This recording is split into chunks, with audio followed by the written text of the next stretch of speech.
한 주간 잘 보내셨습니까? 예, 날씨가 많이 더워져가지고 저도 육수를 많이 뺐는데요.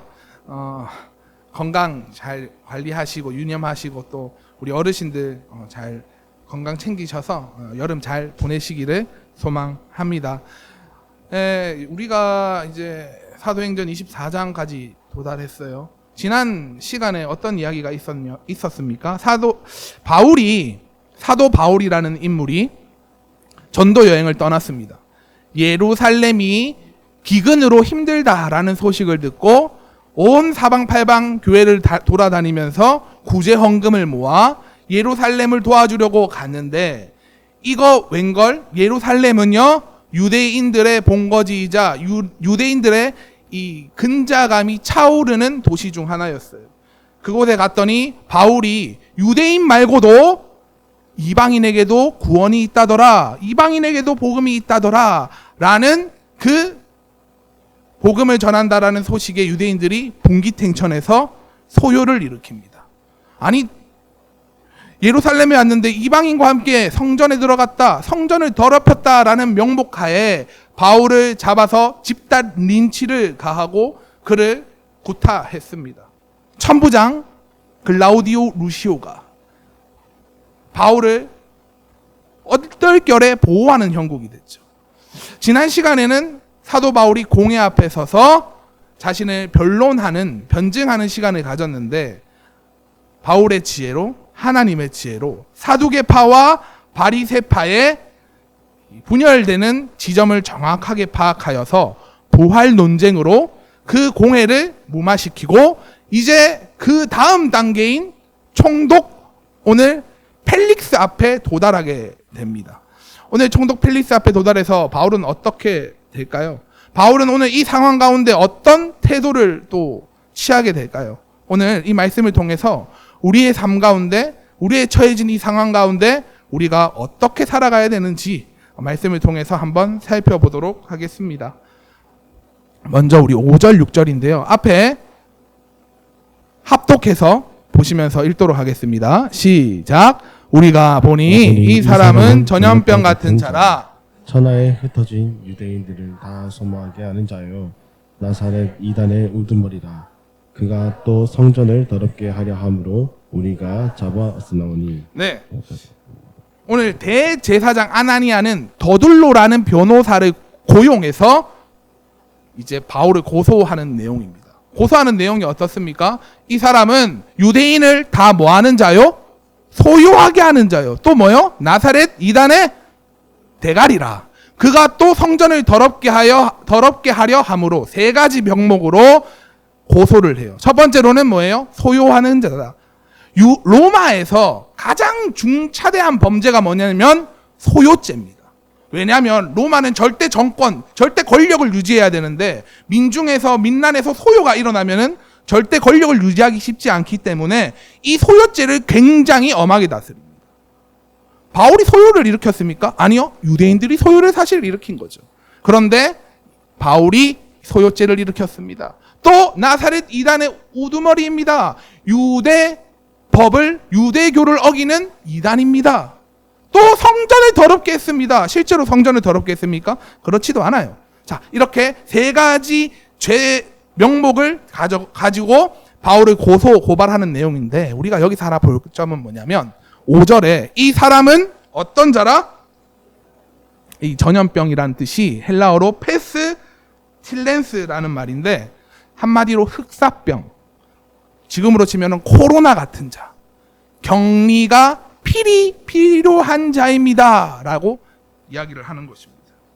저는 오늘 이것을 보면서 바울의 복음이 역설적이게도 얼마나 영향력이 있고 파급력이 있었는가를 알 수 있는 대목 중 하나다라고 생각을 해요. 바울은요, 가는 곳마다 어떤 역사가 일어났습니까? 해묵은 제약의 질서가 깨지는 역사가 일어났어요. 가는 곳마다 복음이 심겨지고 사람들이 변화하는 역사가 일어나기 시작했습니다. 발을 딛는 그곳마다 교회가 세워지기 시작했고 하나님의 말씀이 선포되기 시작했습니다. 이게 바울의 삶이었다라는 거예요. 우리는 복음의 바이러스가 되어야 될 줄로 믿습니다. 우리는 말씀의 바이러스가 되어야 될 줄로 믿습니다. 가는 곳마다 영혼들이 지진이 일어나야 돼요. 우리가 발이 드는 그곳마다 그 안에 있는 주위의 사단이 귀신들이 벌벌 떠는 역사들이 있어야 돼요. 우리가 가는 곳마다 말씀이 세워지고 제약들이 깨어지고 영혼들이 지진이 일어나는 역사가 있어야 된다라는 거예요. 그게 진짜 그리스도인이라는 거예요. 그런데 우리는 어떻습니까? 밍밍해요. 가면은 아주 자연스럽게 동화됩니다. 어떠한 파장도 파동도 영혼의 지진도 일으킬 수 없는 밍밍한 신앙생활을 하고 있지 않느냐라는 것입니다. 여러분 안에 그리스도가 살아 숨쉬면, 여러분 안에 진짜 십자가가 있으면은 그런 삶을 살 수가 없어요. 가는 곳마다 복음이 터져 나오기 시작하는 거예요. 가는 곳마다 사람들이 움직이기 시작하고 영혼들이 깨어나기 시작하고 귀신들이 날뛰기 시작을 한다라는 것입니다. 저와 여러분들이 이런 역사가 있기를 소망합니다. 여러분이 발 딛는 직장에서, 가정에서 여러분들로 말미암아 그 가정이 변화되고 파장이 일어나고 영혼의 지진이 일어나는 복음의 전염병자들 되기를 소망합니다. 오늘 바울의 상황을 한번 보기를 소망해요. 1절 한번 읽어볼까요? 시작. 닷새 후에 와 함께 내려와서 총독 앞에서 바울을 고발하니라. 2절 제가 읽습니다. 바울을 부르매 더둘로가 고발하여 이르되 3절 여러분들 시작. 벨리스 각하여 우리가 당신을 힘입어 태평을 누리고 또 이 민족이 당신의 성견으로 말미암아 여러 가지로 개선된 것을 우리가 어느 모양으로나 어느 하나이다. 지금 바울의 처한 상황에 대해서 조금 이야기를 나눠보려고 해요. 첫 번째로 오늘 여기 1절에 3명의 인물이 등장합니다. 첫 번째로 누구요? 빨간색으로 친절하게 여러분들이 볼 수 있게 칠해놨어요. 대제사장 누구? 아나니아. 그러면 아나니아가 어떤 인물인가에 대해서 우리가 조금 이야기를 나눠볼 필요가 있습니다. 오늘 이 아나니아라는 인물은 유대 역사가 요세푸스의 책에 친절하게 잘 나와 있어요. 이 책에서 요세푸스를 뭐냐라고 말하냐면 종교 지도자가 아니라 종교 마피아다 라고 표현을 해요. 전임 대제사장 요나단을 정치적 음모와 계략으로 무너뜨리고 대제사장의 자리를 찬탈한 인물입니다. 지금도 우리가 누구라고 이야기할 수는 없지만은 대통령 선거나 국회의원 선거를 하면 어떻습니까? 모든 모략과 이런 것들을 펼쳐내가지고 음모를 펼쳐내가지고 그 사람을 무너뜨리고 당선되듯이 오늘 이 대제사장 아나니아도 전임 대제사장을 그런 식으로 몰락시키고 자리를 찬탈한 인물이라는 거예요. 그리고 그는요, 이 거룩한 제사장 직분을, 지금으로 치면 목사 직분을 돈으로 매매했던 사람들입니다. 그래서 돈을 받고 제사장 직분을 줬던 사람. 엄청난 부를 바탕으로 친로마파 권력자들에게 뇌물을 먹여서 자리를 공고히 유지했던 사람 중 한 명입니다. 심지어는 어떤 사건이 있었냐면요, 자신의 소아들을 시골에 보내서요, 묵묵히 사역하던 가난한 평사제들의 11조와 곡물을 대낮에 폭력으로 빼앗았습니다. 이 과정에서 굶어 죽은 신실한 제사장들이 속출했을 정도로 돈과 권력에 미친 인간이었다는 거예요. 그러니까 유대 사회에서 대제사장이 가지고 있는 종교적 권력적 파워는 우리가 생각하는 그 상상 이상이라는 것입니다. 종교, 정치, 사법의 최고의 정점 기관인 사내들인 공의의 의장이 누군지 아십니까? 바로 대제사장 아나니아입니다. 그러니까 한마디로 입법, 사법, 행정 플러스 영적 권력까지 손에 쥔 사람. 뿐만 아니에요. 성전 매매권, 또 환전 수수료, 독점권을 누가 다 가지고 있어요? 대제사장이 다 가지고 있어요. 그러니까 한마디로 대기업의 총수 정도 되는 사람. 뿐만 아니라 영적인 권력까지 손에 쥐고 있는 이 사람. 그런데 왜 바울을 고발합니까? 자신이 가지고 있던 기득권과 권력이 바울이라는 저 이단의 우두머리 때문에 빼앗길까 싶어서 오늘 더둘로라는 변호사를 고용해서 고발을 하는 것이죠. 그러면 두 번째로 더둘로라는 인물은 어떤 인물인가? 변호사예요. 기본적으로 변호사는 어떤 사람들입니까? 이빨이 강합니다. 말을 잘해요. 변호사들은 똑똑하죠. 당시 이 더둘로라는 변호사는요, 이중 언어가 가능했던 사람이에요. 그래서 아람어와 로마어가 동시에 헬라어가 가능했던 이런 사람, 국제 변호사였던 거죠. 국제 변호사의 능력도 출중합니다. 그런데 능력이 출중하면 뭐예요? 변호사를 그 직분과 사명을 바르게 사용해야 되는데 이 더둘로라는 인물은 돈이 되는 일만 합니다. 돈이 되는 일만 있으면은 얼마든지 정의를 굽혀가지고 이 사람을 보호합니다. 얼마든지 돈이 되는 일에만 혀를 움직이는 사람이었다라는 거예요. 그러니까 아나니아가 당시에 가장 뛰어난 더둘로라는 변호사를 고액을 주고 고용해서 바울 저거 골로 보내버려야겠다. 그러면 제일 중요한 총독 펠릭스는 어떠한 인물이었을까요? 오늘 이 총독 펠릭스는요, 출신이 어떤 출신이었냐면 노예 출신이었습니다. 그러면 한번 생각을 해보세요. 노예 출신에서 가이사랴 이 유대의 총독이 되기 위해서는 어땠을까? 어떻게 됐을까요? 1번 능력이 출중해서다. 2번 부정부패를 일삼는 사람이었다. 뭐였을까요? 호자. 역시 눈치가 백단이십니다. 이 펠릭스라는 인물은요, 노예로 시작했는데 권력에 아주 야성을 가진 사람이었습니다. 그래서 어떻게든 아부하고 뭘 해가지고 주인에게 자유권을 쟁취해냅니다. 그 후로부터 각종 부정부패와 살인교사와 비리와 더러운 일만 골라 하면서 글라우디오 황제 측근의 자리까지 올라가게 돼요. 그리고 나서 총독의 자리까지 앉게 되는 것이죠. 전임 제사장 요나단이 이 펠릭스에게 쓴소리했어요. 그러니까 펠릭스가 살인교사 청부해서 요나단을 죽여버렸습니다. 그 정도로 더러운 인간 중 하나예요. 돈에 미친 사람. 전에 출신이 노예였다 보니까 한 번 잡은 이 권력 절대 놓치고 싶지 않은 거예요. 이 높은 자리에 내가 어떻게 올라왔는데 다시 거지 생활할 수 없다. 이 권력의 노예가 된 인간이 펠릭스였습니다. 그러면 여러분 이 지금 재판 상황을 한번 보십시오. 3절, 2절, 3절에 지금 펠릭스가 가요.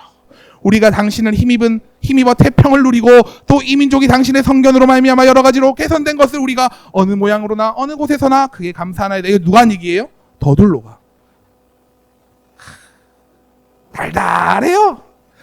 펠릭스 앞에서 돈에 미친, 권력에 미친 이 모든 정권을 잡지고 있는 대제사장 아나니아와 황금의 혀라고 당시에 불리는 이 더둘로와 권력에 미친 부정부패를 일삼는 펠릭스.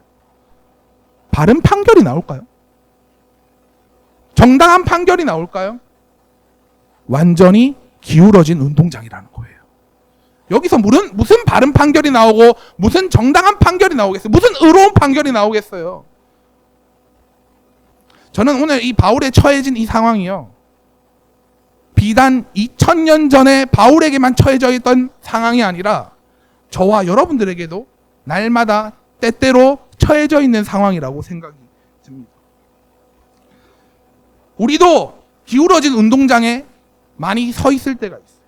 세상의 거대한 권력과 힘, 물질의 흐름이 우리를 사방으로 궁지로 몰아넣고 하나님 말씀대로 신실하게 살아가려는 우리를 향해 조소와 비난과 비웃음을 내보냅니다. 그렇게 미련하게 믿어서 성공하겠냐고. 적당히 타협해라고, 무릎 꿇어라고 우리를 채찍질할 때 있다라는 것입니다. 오늘 사망이 꽉 막힌 기울어진 운동장에서 바울의 태도는 어땠는지 한번 살펴보도록 하겠습니다. 14절에서 16절입니다. 제가 14절, 15절 여러분들 16절 합독합니다. 그러나 이것을 당시께 고백하리이다. 나는 그들이 이단이라 하는 도를 따라 조상의 하나님을 섬기고 율법과 선지자들의 글에 기록된 것을 다 믿으며 그들이 기다리는 바 하나님께 대한 소망을 나도 가졌으니 곧 의인과 악인의 부활이 있으리라 함이니이다. 이것으로 말미암아 나도 하나님과 사람에 대하여 항상 양심의 거리낌이 없기를 힘쓰나이다. 아멘. 바울의 태도는요, 늘 공회 앞에서, 재판장 앞에서 일정했어요. 그것은 뭐냐면 첫 번째로 당당함과 의연함.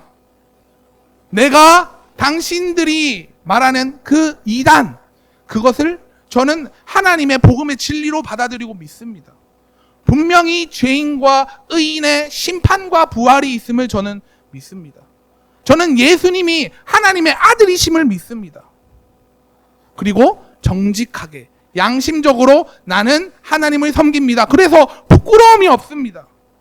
그 재판장 앞에 서는 그 날마다 그 자리마다 뭐예요? 신실하게 부끄럼 없이 복음을 증거하는 삶을 바울이 살아냈더라라는 것입니다. 그 양심적인 바울이, 내가 정말 하나님 앞에서 신실하게 살았던 그 바울이 그렇게 양심적으로 당당하게 복음을 선포할 수 있었던 이유는, 첫째로는 예수 그리스도께서 십자가에서 죽으시고 부활하셔서 우리에게 사망 권세를 깨뜨리시고 영원한 생명을 주셨다라는 확신이 있었기에 그는 세상의 거대한 권력자 앞에서도 두려워하지 아니하고 복음을 담대하게 선포할 수 있었던 것이요. 두 번째가, 그는 정말 하나님 앞에서 부끄럼 없이 대제사장처럼, 더둘로처럼, 펠릭스처럼 세상의 권력을 탐하며 부끄러운 짓을 하며 그렇게 살지 않고 양심적으로 하나님 앞에 바르게 섬겼기에 그는 당당하게, 의연하게, 신실하게, 진실하게 복음을 선포할 수 있었던 것입니다. 오늘 이 태도가요, 우리가 세상 가운데 던져지고 기울어진 운동장에 서 있을 때 가져야 할 행동이라고 저는 믿습니다. 오늘 이 태도 가운데 펠릭스, 세상을 대표하는 총독 펠릭스의 반응을 한번 볼게요. 25절 우리 청년들 읽어보겠습니다. 시작. 장차 오는 심판을 강론하니 벨릭스가 두려워하여 대답하되 지금은 가라. 내가 틈이 있으면 너를 부르리라 하고. 펠릭스가 뭐 했대요? 두려워했대요. 이 두려워하다라는 헬라어가 엠포보스라는 단어인데, 엠포보스라는 단어는 사시나무 떨듯 두려워하다, 경건한 두려움, 거룩한 두려움을 말하는 거예요. 우리는 여기서 중요한 영적 진리를 하나 발견합니다. 우리는요, 교회는요, 기독교는요, 힘을 가지고 세상을 변화시키고 그들에게 마음의 울림을 주고 그들을 성장시키고 그들을 깨우칠 수 있을 것이라 말하지만, 세상을 변화시키는 능력은, 세상에게 울림을 줄 수 있는 그 능력은 뭐냐면, 오늘 바울의 태도와 같이 우리가 양심적으로 신실하게 정직하게 하나님을 섬기고 우리가 세워진 그 자리 가운데서 복음을 선포하고 사는 삶, 부끄럼 없이 정직하게 양심적으로 신실하게 우리의 삶을 날마다 착실하게 살아가는 것, 그것이 세상을 변화시키는 능력이 된다라는 거예요.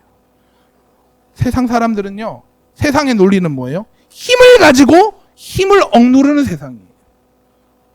야, 교회가 돈을 좀 가져야지 세상을 변화시키지. 교회가 건물이 좀 커야지 성도들을 변화시키고 성도들 불러 모을 수 있지. 힘의 논리로 이야기를 한다는 거예요. 예수님은 어땠습니까? 십자가에서. 예수님은 창조주이십니다. 예수님은 하나님의 아들로 모든 권능과 능력을 가지신 분이십니다.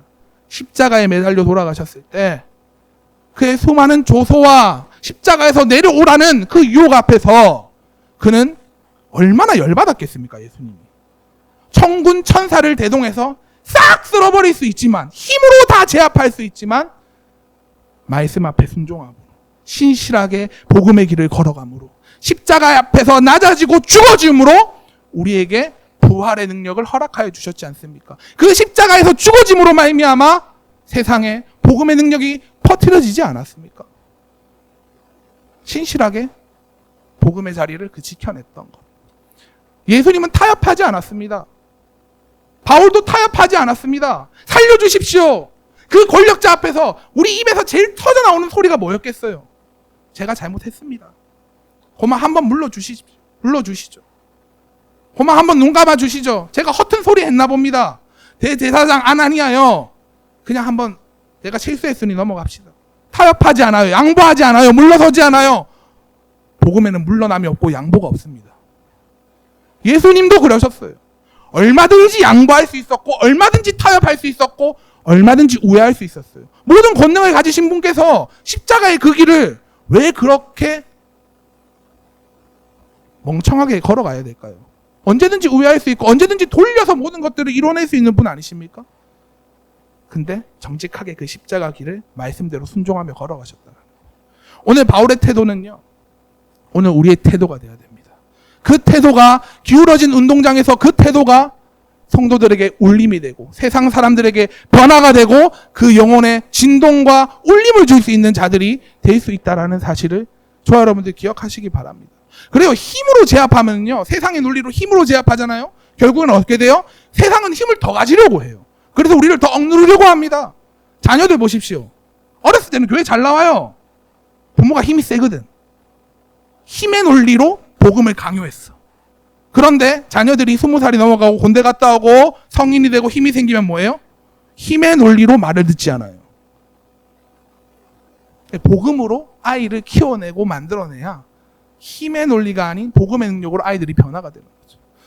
오늘 저와 여러분들이 이 바울이 가졌던 태도, 신실하고 정직하게 말씀 앞에서 날마다 죽어지고 순종하고 양보하지 않고 타협하지 않고 복음을 선포했던 그 삶이 저와 여러분들의 삶이 되기를 소망을 합니다. 우리 마지막으로 26절, 27절 한번 읽도록 하겠습니다. 26절 함께 읽어볼까요? 시작. 동시에 또 바울에게서 돈을 받을까 바라는 거로 더 자주 불러 같이 이야기하더라. 이태가 지난 후 보르기오 베스도가 벨릭스의 소임을 이어받으니 벨릭스가 유대인의 마음을 얻고자 하여 바울을 고려하여 두니라. 자, 보십시오. 26절에 처음에 뭐라고 시작돼요? 동시에. 아까 펠릭스가요, 바울 옆에서 복음을 들었다라고 했어요. 그래서 뭐가 있었어요, 마음에? 두려움이 있고 떨림이 있고 영혼의 울림이 있었어요. 무서운 거예요. 심판이 있다더라. 하나님이 살아계시다더라. 예수님은 하나님의 아들이시다더라. 이렇게 살면 안 되나? 내 마음에 영혼이 울림이 있는데 동시에 바울에게서 뭘 받을까 바라는 거로? 돈을 받을까 바라는 거로. 바울이 당시에 기독교에서 영향력이 있었던 사람이에요. 구제 헌금을 모아다 가지고 예루살렘에 줬던 사람이에요. 혹여나 조금 더 시간을 끌면은 예루살렘에 구제 헌금을 좀 받을 수 있지 않을까? 그래서 자주 불러 이야기했어요. 이태 2년 동안. 여러분, 오늘 우리는 여기서 중요한 사실을 하나 발견하는데, 벨릭스가 27절에 유대인의 마음을 얻고자 하여 바울을 구류하여 결국 두고 맙니다. 석방하지 않아요. 분명히 벨릭스는요, 말씀 앞에 서서 떨림이 있었고 성령의 울림이 있었다라는 거예요. 그런데 권력을 좀 더 잡고 싶은 욕심에, 조금 더 돈을 벌고 싶은 욕심에, 왕위를 계속 유지하고 싶은 그 마음에, 자기 자신이 죽지 않은 그 바람에 결국 영혼의 울림이 있고 떨림이 있고 성령의 음성이 들렸음에도 그는 복음을 거부해버리고 만다라는 거예요. 여러분, 오늘 이 모습이 저와 여러분들의 모습 되지 않기를 바랍니다. 말씀 가운데 떨림이 있고 울림이 있고 성령의 음성이 들리고 하나님의 말씀이 살아있다라고 느껴짐에도 불구하고 내 욕심 때문에, 썩어질 돈 때문에, 썩어질 세상의 재물 때문에 그 말씀을 미룬다면, 그 순종을 미룬다면, 그 엎드림을 미룬다면 가장 후회스러운 삶이 되고 말 것이다 라는 것입니다. 누가복음 16장에 보면요, 나사로, 그지 나사로와 부자 이야기가 나옵니다. 이 생에 살 때는 부자는요 정말 호의호식하고 잘 살았어요. 그지 나사로는 뭐 했어요? 한 푼만 줍시오. 밥 좀 주세요. 그랬는데 딱 죽고 나니까 어떻게 됐어요? 거지 나사로는 하나님의 품에, 아브라함의 품에 안겼고 부자는 지옥에 가게 됩니다. 이 지옥이 너무 고통스럽고 힘드니까 부자가요 아브라함에게 말합니다. 아브라함이요, 너무너무 힘들고 고통스럽습니다. 그러니 내 혓바닥에 아이스 아메리카노 한 방울만 떠밀가 주십시오. 너무 목이 타고 힘듭니다. 그러니까 아브라함이 뭐라 해요? 안 된다. 이 큰 구렁텅이가 있어서 죽을 수 있어. 주고 싶어도 못 주네. 이렇게. 그러면 이 부자가 뭐라 합니까? 그러면 지금 저 나사로, 거지 나사로요, 다시 살려가지고 우리 형제들에게 좀 보내주십시오.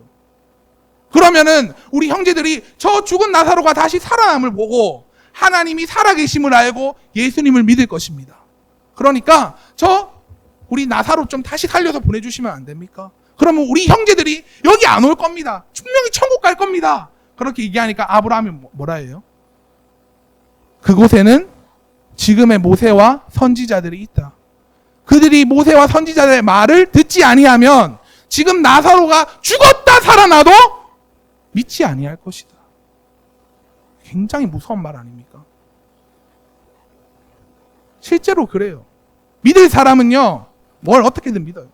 어떻게든 안 믿을 인간은 죽었다 살아나는 기적과 역사를 목도하더라도 하나님의 살아나는 역사와 움직이는 그 역사를 체험하고 목도하고 다 해도 안 믿어요.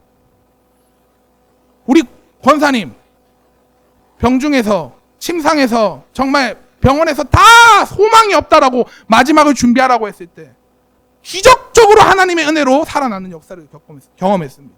주위의 사람들이 그랬어요. 권사님 살아나면 예수 교회 한번 가볼게. 권사님 살아나면 내 교회 한번 다녀볼게. 기적을 목도해도 안 온다니까요. 하나님의 살아계심을 목도해도 안 본다니까요. 여러분, 은혜와 회개는 미룸이 없습니다.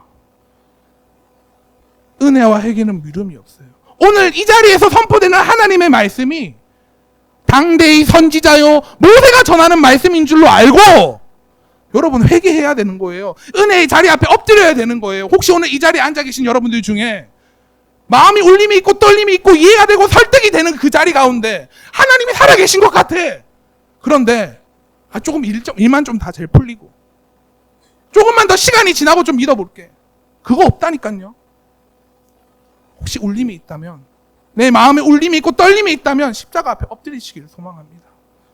또 그뿐만 아니라 순종하는 마음, 하나님께서 우리의 마음을 치고 울림을 주는 그 말씀 가운데 여러분 미룸 없이 엎드리시길 바랍니다. 그게 생명의 길이에요. 그게 진짜 복된 길이에요. 말씀을 맺도록 하겠습니다. 오늘 펠릭스는 2년 동안 당대 최고의 선지자요 사도라 불렸던 바울 옆에서 복음을 들었음에도 자신의 완악함과 세상을 사랑함과 자기 자신을 사랑함으로 그 말씀 앞에 엎드리지 못하는 인생 최고의 후회와 오점을 남기고 맙니다.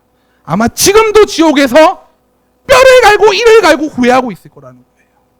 오늘 저와 여러분들이요, 오늘 이 살아있는 능력의 말씀 앞에 엎드리고 순종하고 무릎으로 말씀 앞에 정직하게 반응하며 나아가는 저와 여러분들 되기를 간절히 소망합니다.